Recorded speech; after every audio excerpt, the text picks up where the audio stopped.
Hello नमस्कार साथियों, आप सभी का स्वागत है आप सबका अपना परिवार प्रतिज्ञा परिवार पर।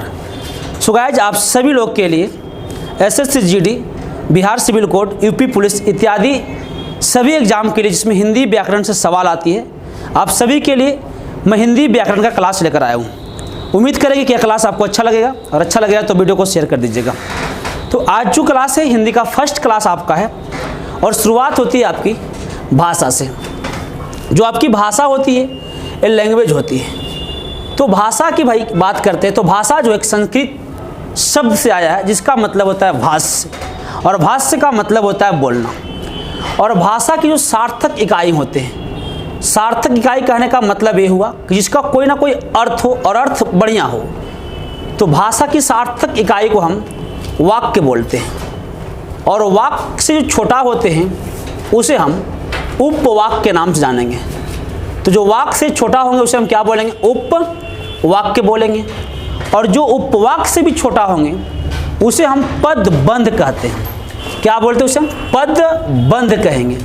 और ये जो आपकी पदबंध और इससे छोटा होते हैं इसे हम शब्द कहते हैं। और जो शब्द से भी छोटा होते हैं उसे हम अक्षर कहते हैं। और जो आपके अक्षर, शब्द या पद एक ही चीज होते हैं, और जो अक्षर छोटा होते हैं उसे हम वर्ण या ध्वनि कहते हैं। यहाँ पे आप देख पा रहे होंगे कि सबसे छोटा कौन है?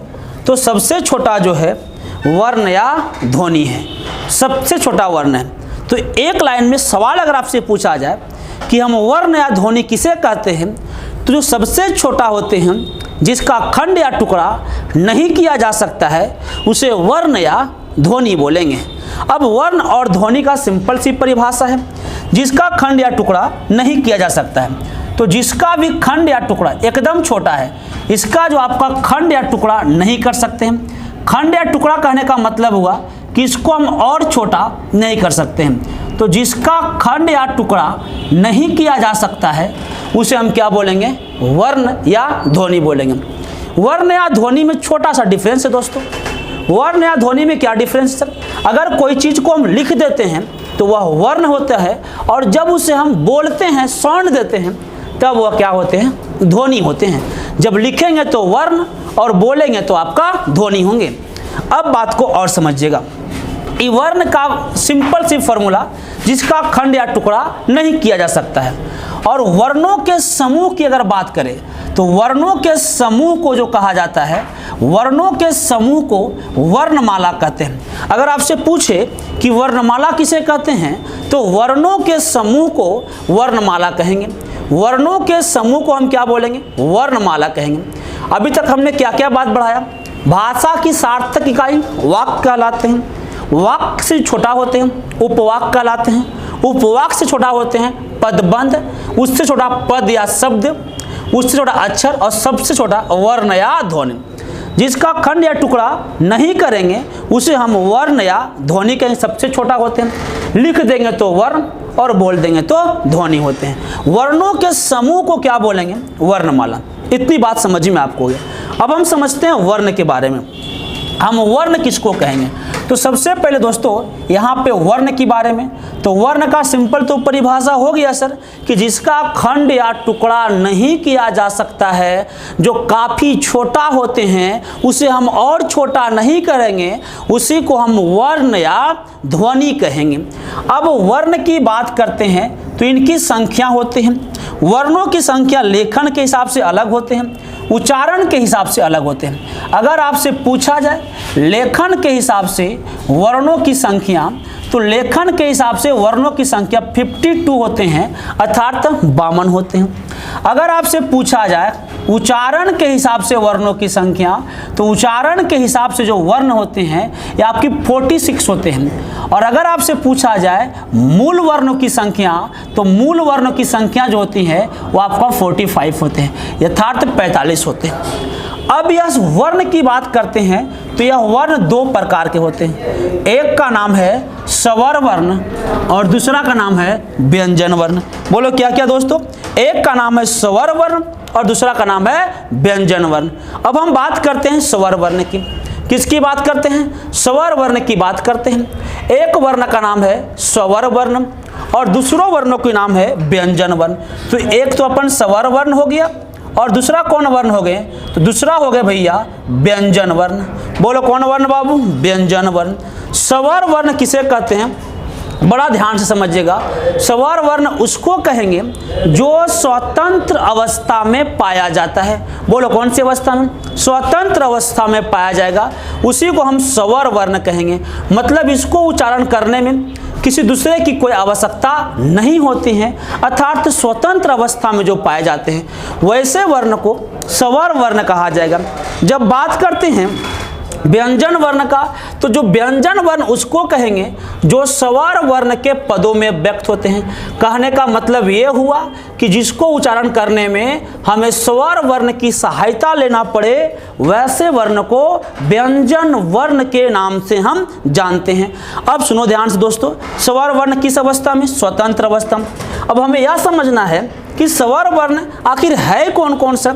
तो भाई साहब स्वर वर्ण जो है ना, वो आपकी जितना भी हम आ आई पढ़े थे, जो भी ककहरा में हम लोग आ आई पढ़े थे, जैसे कि आपका अ,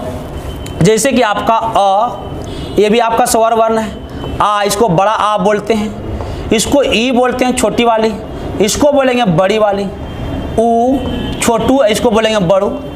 ए, फिर आपका ए, फिर आपके होते हैं ओ, फिर आपके होते हैं औ, और फिर आपके होते हैं अन, और फिर आपको होते हैं अह, और वो अलग से है उसको हम बोलेंगे री। उसे हम क्या बोलेंगे? री। इसी को स्वर वर्ण कहा जाएगा। इसी को कौन वर्ण बोलते हैं? स्वर वर्ण कहते हैं। अब यहाँ पे सबका अलग अलग है और सबका कुछ ना कुछ मात्रा होती है। आ का कोई मात्रा नहीं होते हैं, आ का मात्रा होते हैं, ई का मात्रा इधर से होते हैं, बड़ी का मात्रा इधर से होते हैं, छोटू का इधर से, बड़ू का इधर से, ए का इधर से, ए का मात्रा इधर से, ओ का इधर वाला एगो ऊपर एगो नीचे, औ का मात्रा दुगो ऊपर एगो नीचे, अन वाला, अह वाला, और ए मात्रा होते आपका री का। तो भैया स्वर वर्ण स्वतंत्र अवस्था में, परंतु व्यंजन वर्ण जो है वह स्वर वर्ण के पदों में व्यक्त है।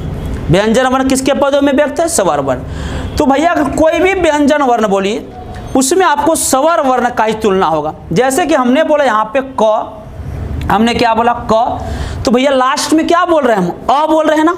लास्ट में हमने अ बोलने की प्रयास कर रहा है। तो भैया रियल में अगर हलंत लगा हुआ तो रियल में वही व्यंजन है, और इसमें आपका शामिल क्या है? अ। तो भैया अ की कोई मात्रा होती नहीं है, तो आराम से चुपचाप ही क लिखा गया। तो अब ये आपका क हो गया। अगर हम बोलने की बात करते हैं क है और इसमें अगर हम आ की मात्रा दिए तो ये मात्रा जाती है इसमें। आपको याद रखना है कि व्यंजन वर्ण में स्वर वर्ण की मात्रा जाती है, तो ये आपका क्या हो जाएगा? आपका का हो जाएगा। हमने दो गो उदाहरण से क्या समझ रखा?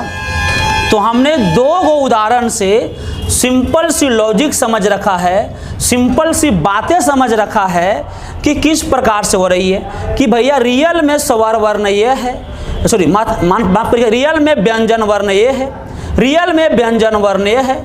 यह पूरा तब हो रहा है जब इसके साथ क्या आ रहा है? स्वर वर्ण।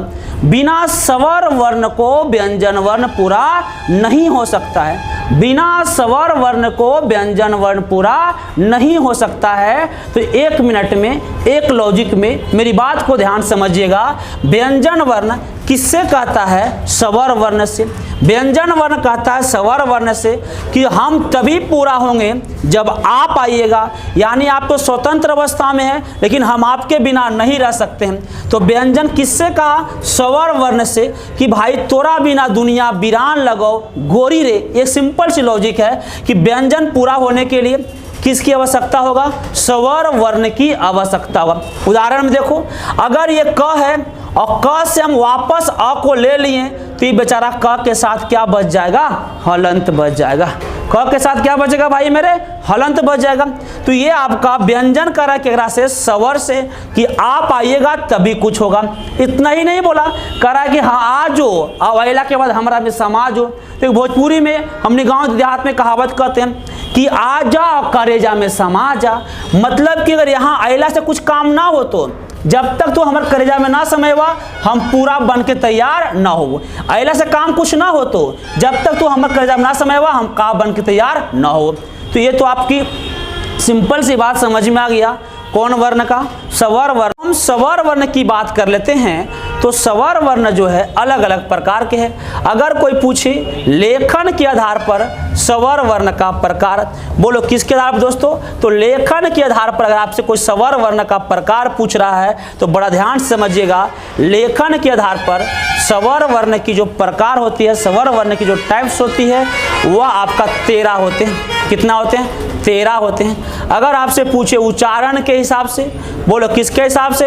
उच्चारण के हिसाब से, तो स्वर वर्ण की जो प्रकार होती है, स्वर वर्ण की जो टाइप्स होती है वो आपका 11 होते हैं। अगर आपसे पूछे मूल स्वर की संख्या, तो मूल स्वर की संख्या जो होते हैं वो अपन 10 होता है। कितना होते हैं भाई? 10।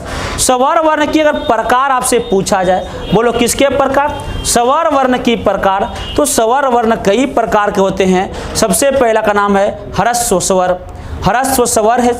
उसके बाद आपका है दीर्घ स्वर, बोलो कौन स्वर बाबू? दीर्घ स्वर। और फिर एक होते हैं उसे हम बोलते हैं प्लुत स्वर।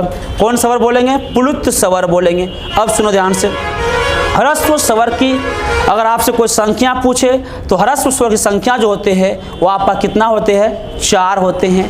दीर्घ स्वर की संख्या कोई पूछे तो कितना होते हैं? 7 होते हैं। और प्लुत स्वर की कोई संख्या नहीं होते हैं। प्लुत के लिए प्लुत चिन्ह का प्रयोग किया गया है, प्लुत चिन्ह का प्रयोग किया गया है, जो कि कुछ इस टाइप से होते हैं, ऐसे ऐसे ऐसे। इसका प्रयोग किसी को जैसे हम राधा बुला रहे हैं तो हम पूरा स्टाइल बोलते हैं राधा, तो यहाँ पे जो आप जगह दिए ऐसे ऐसे करके यही आपका कौन स्वर है? प्लुत स्वर है। इसका इस्तेमाल कहाँ करते हैं? नाटक वगैरह में करते हैं। बोलो कहाँ करते हैं बउआ? नाटक वगैरह में। कौन स्वर का इस्तेमाल करते हैं? प्लुत स्वर का इस्तेमाल करते हैं। ह्रस्व स्वर की संख्या कितने होते हैं? 4 होते हैं। इसमें आपको कौन कौन बोलना है? तो छोटा वाला अ बोलना है, छोटी वाली ई बोलना है, और छोटू वालू ऊ बोलना है, और एक नाम बोलना है री। तो छोटका, छोटकी, छोटकू, री। बोलिए फिर से क्या? छोटका, छोटकी, छोटकू, री। अगला है दीर्घ स्वर, और इनकी संख्या कितना होता है? 7 होता है। यहाँ पे होगा बड़का आ, बड़की ई, बड़कू ऊ, ए ओ औ। ये आपकी 7 हो गए हैं। और इसी को हम कौन स्वर बोलेंगे? दीर्घ स्वर बोलेंगे। बोलो भाई कौन स्वर? दीर्घ स्वर। तो ये तो स्वर वर्ण। अभी व्यंजन वर्ण को स्टॉप करते हैं, लॉजिक के बाद समझाएंगे। तो स्वर वर्ण लेखन में 13, उच्चारण में 11, मूल में 10। स्वर वर्ण की 3 प्रकार, ह्रस्व स्वर, दीर्घ स्वर और अपन प्लुत स्वर। स्वर वर्ण की बंटवारा अलग अलग आधार पर भी हम कर सकते हैं। किसकी बंटवारा? स्वर वर्ण की हम बंटवारा कहेंगे। तो सबसे पहले स्वर वर्ण की बंटवारा जो है वो आपका जीव के आधार पर होते हैं, जीव के आधार पर। और अगर आपसे पूछे जीव के आधार पर स्वर वर्ण की बंटवारा कितने टाइप्स होते हैं, तो ये आपका 3 प्रकार के होंगे। बोलो भाई कितने टाइप्स के? 3 प्रकार के होंगे जीव के आधार पर स्वर वर्ण की बंटवारा। पहला को हम बोलते हैं अग्र स्वर। बोलो क्या बोलते हैं भाई मेरे? अग्र स्वर बोलते हैं सर। दूसरा को हम बोलते हैं मध्य स्वर, और सबसे लास्ट वाला को हम बोलते हैं पश्च स्वर, पश्च स्वर। तो ये आपका जीव के आधार पर। अग्र स्वर की बात हम कहें तो जिसका उच्चारण करने में जीव का अगला हिस्सा उठता है उसे अग्र स्वर कहते हैं। जैसे में ई, री, तो जो आपका ई हम कर रहे हैं, हम आपको री बोल रहे हैं, ए, तो ये सब में जीव का कौन हिस्सा उठ रहा है? अगला हिस्सा। अर्थात कौन स्वर होंगे? तो अग्र स्वर। जिसका उच्चारण करने में जीव का बीच वाला हिस्सा उठे उसे हम मध्य स्वर कहते हैं। और एग्जाम में ही आता है अ जो है मध्य स्वर का उदाहरण है। पश्च स्वर, जिसका उच्चारण करने में जीव का पिछला हिस्सा उठे उसे पश्च स्वर बोलेंगे। ऊ, छोटुआ बड़ू, ओ, और आपका औ की हम क्या करें यहाँ पे बात किए, इसी को हम बोलते हैं पश्च स्वर। अब यहाँ पे स्वर वर्ण के उच्चारण होठ के आधार पर किया जाता है। ये लास्ट पॉइंट है, समझ लो ध्यान से। तो होठ के आधार पर किसकी उच्चारण होगा? स्वर वर्ण के उदाहरण होठ के आधार पर। तो होठ के आधार पर स्वर वर्ण का उच्चारण जो है यह भी आपका 2 प्रकार से है। कितने प्रकार से भाई? 2 प्रकार से सर। एक का नाम है आपका आवृत मुखी स्वर, आवृत मुखी स्वर, और एक का नाम है वृत्त मुखी स्वर। बोलो, पहला का नाम वृत्तमुखी स्वर और दूसरा का नाम क्या बाबू? आवर्तमुखी स्वर। आवर्तमुखी स्वर उसे कहते हैं जिसको उच्चारण करने में हमारा मुंह का जो ठोर है वो आपका फैल जाता है। से बोलिए ई, तो ई बोल रहे हैं तो मुंह का ठोर क्या हो रहा है भाई? फैल जा रहा है, तो उसे हम आवर्तमुखी स्वर बोलेंगे। जैसे हम बोलेंगे री, तो री में भी आपका भी आप भी अपना अपना करके देखो तो आपको भी समझ में आ जाएगा। तो आपका आवर्तमुखी स्वर है। ए, इसमें भी फैल रहा है, आवर्तमुखी स्वर है। जिसका उच्चारण करने में ये जो दोनों ठोर है वो गोल गोल हो जाए। ये बोलिए ओ, तो गोल हो गया कि नहीं भाई? तो उसी को हम बोलते हैं वृत्तमुखी स्वर। तो इसमें आएगा ओ, बोलिए ऊ, इसमें भी गोल हो रहा है तो वृत्तमुखी स्वर है। छोटा ऊ या बड़ा ऊ दोनों बोल दिए। बोलिए औ, तो इसमें भी वृत्तमुखी स्वर है। तो ये आपकी स्वर वर्ण की पूरी प्रकार कंप्लीट होती है। नेक्स्ट वीडियो में हम आपके लिए लेकर आएंगे व्यंजन वर्ण से रिलेटेड जितना भी कंसेप्ट हो सकता है। मिलते हैं नेक्स्ट वीडियो में, तब तक के लिए जय हिंद।